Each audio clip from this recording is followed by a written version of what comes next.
प्रवास की बात कर रहे हैं, लेकिन अच्छे तरीके से हमको समझ लेना है प्रवास क्या है, ठीक है, समझे। अब जान लेते हैं हम कि प्रवास, पहले हम प्रवास को समझेंगे, प्रवास क्या होता है। लेकिन प्रवास क्या, एक स्थान से दूसरे स्थान को लंबे समय के निवास के लिए जो प्रस्थान करना ही प्रवास कहलाता है। मतलब एक स्थान से दूसरे स्थान तक क्या कहते हैं, लंबे समय के निवास के लिए जो प्रस्थान किया गया है वो क्या करता है, प्रवास कहलाता है।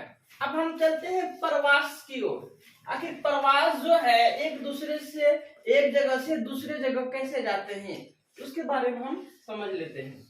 पहले हम ये जो प्रवास है, अब देखो प्रवास को हम अच्छे तरीके से तुमको पहले समझा दिए थे कि प्रवास की जो अगर कारण पूछा जाएगा तो हम किस टाइप से जवाब देना है कि प्रवास के दो कारण है।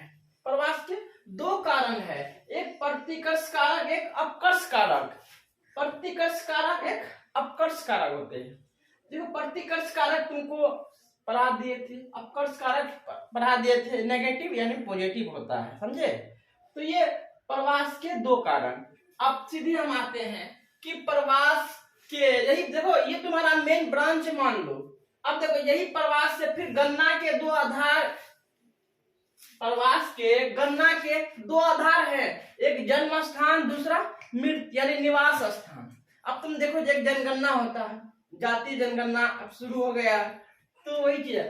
प्रवास को जो गणने यानी गणना के आधार पर जो है जन्म स्थान, दूसरा निवास स्थान। जन्म स्थान जहां से उनकी जन्म हुआ, निवास, अब देखो एक जगह से दूसरी जगह जो गया, किस जगह वो निवास करता है, वो प्रवास के एक क्या है, गणना के आधार है। तो वही प्रवास के भी दो प्रकार होते हैं। प्रवास के दो प्रकार होते हैं, एक होता है आंतरिक प्रवास, एक होता है अंतरराष्ट्रीय प्रवास। आंतरिक प्रवास यानी अपने देश के ही अंदर बोले जा, यानी प्रवास जो होता है वो आंतरिक प्रवास कहलाता है। जो देश के बाहर, यदि अदर कंट्री ले लेते हैं, एक देश से दूसरी जगह, वो अंतरराष्ट्रीय प्रवास हो गया। और आंतरिक प्रवास अपने देश में एक राज्य से दूसरे राज्य जाना ही ये आंतरिक प्रवास है। तो देख यही प्रवास को जानते हो, आंतरिक प्रवास की चार धाराएं हैं, या मान लो तुम प्रवास की ही चार धाराएं। पूछ लेगा कि प्रवास की कितने धाराएं हैं, प्रवास की चार धाराएं हैं।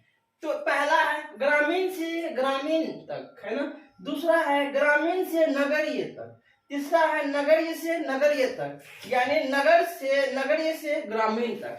अब देख लो पहला जो धाराएं है ग्रामीण से ग्रामीण तक। देखो ग्रामीण से एक गांव से दूसरे गांव अधिकतर महिला जाती है। देखो पुरुष यानी स्त्री ज्यादातर निवास करते हैं, प्रवास करते हैं, कहाँ, एक गांव से दूसरी जगह। देखो उनकी रीजन क्या है, बस उनकी एक ही रीजन है, जैसे बेटी बड़ी हो जाती है 22 साल 21 साल 25 साल की जब उम्र हो जाती है तो उनको एक गांव से दूसरे गांव जाना पड़ता है, विवाह के चलते, शादी के चलते। वो भी अपने निवास यानी जन्म स्थान को छोड़ करके दूसरे गांव गया, निवास किया, समझे। तो वो किसके चलते, यानी ग्रामीण से ग्रामीण तक, यानी विवाह के चलते एक गांव से दूसरे गांव। अधिकतर जो ग्रामीण से ग्रामीण तक अधिकतर लोग क्या करते हैं, महिला ही प्रवास करते हैं, ठीक है। दूसरा तुम्हारा ग्रामीण से नगरीय। अब देखो ग्रामीण से गांव से उठ करके लोग शहरों की तरफ जा रहे हैं, इसलिए जा रहे हैं कि शहरों में काम व रोजगार के लिए। अब देखो काम व रोजगार के लिए महिला तो नहीं जाएगी, कौन जा रहे हैं, पुरुष जा रहे हैं। कहाँ, गांव से, यानी गांव से नगरी की ओर पुरुष अधिकतर जा रहे हैं, इसलिए कि वो काम व रोजगार के खातिर। तीसरा तुम्हारा नगरीय से नगरीय करने, मतलब एक नगर से दूसरे नगर, जैसे कि एक राज्य में वो कोई जॉब करता है, क्या वो नौकरी कर रहा है, तो एक राज्य से दूसरे राज्य हो गया, क्या ट्रांसफर हो जाते हैं। तो एक राज्य को यानी एक डिस्ट्रिक्ट को छोड़ करके दूसरे डिस्ट्रिक्ट जाना, वो भी एक तुम्हारा नगर से नगरीय। नगरीय से ग्रामीण, अब तो बहुत जैसे है कि नगर में रहना पसंद नहीं करते हैं, बहुत ऐसे जो लोग हैं जो कि नगरों के अंदर में रहना पसंद नहीं करते हैं, उसको कुछ शांति जगह चाहिए, इसलिए वो ग्रामीण की ओर अपना प्रवास कर जाते हैं। तो वही चीज जानते हो जैसे यानी अंतर्राष्ट्रीय प्रवास जो है, यानी देश से बाहर आने वाले प्रवास को हम क्या कहते हैं, एक देश से दूसरे जगह जाने वाले प्रवास को अंतर्राष्ट्रीय प्रवास कहते हैं। अधिकतर बांग्लादेश से हमारे देश के अंदर में लोग अधिक प्रवास करते हैं। कहां से? बांग्लादेश से हमारे भारत देश में अधिकतर लोग आते हैं, प्रवास करते हैं।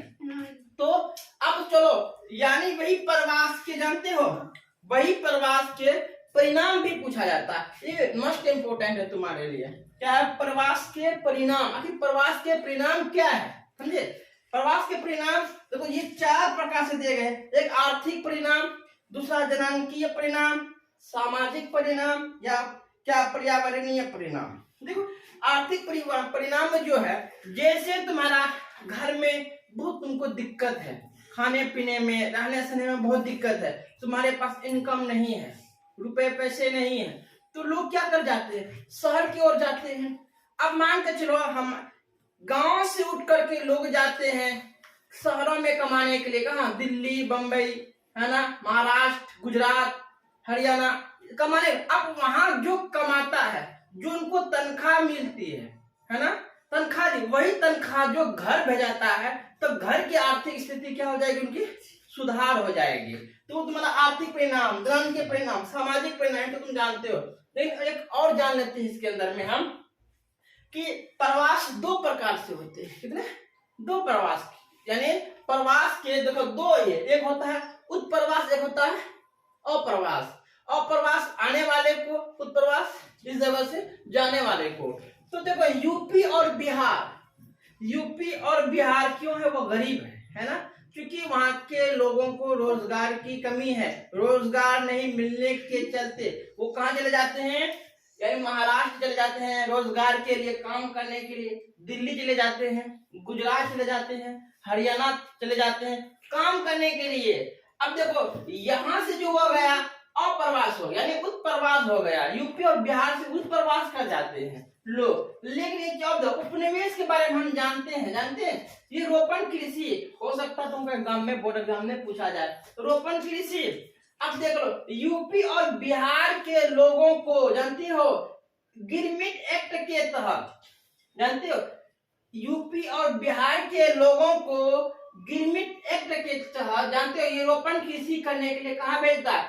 साउथ अफ्रीका भेज दिया जाता है।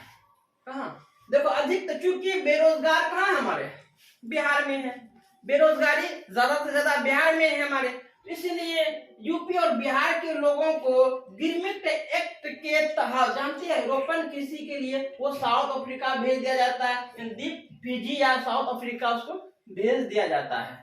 तो ये तुम्हारा था प्रवास। अब कर्स एक नेगेटिव एक पॉजिटिव। अच्छा काम को अपकर्ष करते हैं, बुरा काम को हम, ये अच्छा काम को क्या करते हैं, प्रतिकर्ष कारक करते हैं, बुरा काम को अपकर्ष कारक, उसी को पलटा देना है ना, नेगेटिव एंड पॉजिटिव। तो ये प्रवास था। प्रवास एक स्थान से दूसरे स्थान तक, है ना, लंबे समय के निवास के लिए प्रधान को ही हम प्रवास कहलाते हैं।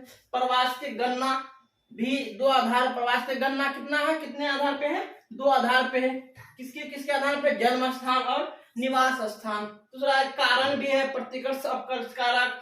प्रकार जो है 2 प्रकार है, धाराएं हैं तो 4 धाराएं हैं, और परिणाम है तो 4 परिणाम है। यही प्रवास के बस ये सेंटर है, इसी के अंदर ये रास्ता पकड़ोगे तो कारण मिलेगा, ये रास्ता पकड़ोगे तो आप गणना के आधार मिलेगा, ये रास्ता पकड़ोगे तो प्रकार मिलेगा, ये रास्ता पकड़ोगे तो उनकी परिणाम भी इसमें देखने को मिलेगी।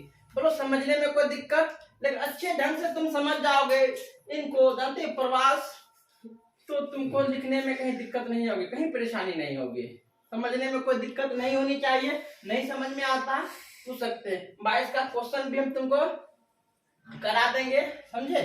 तो ये था तुम्हारा प्रवास, समझे? ठीक।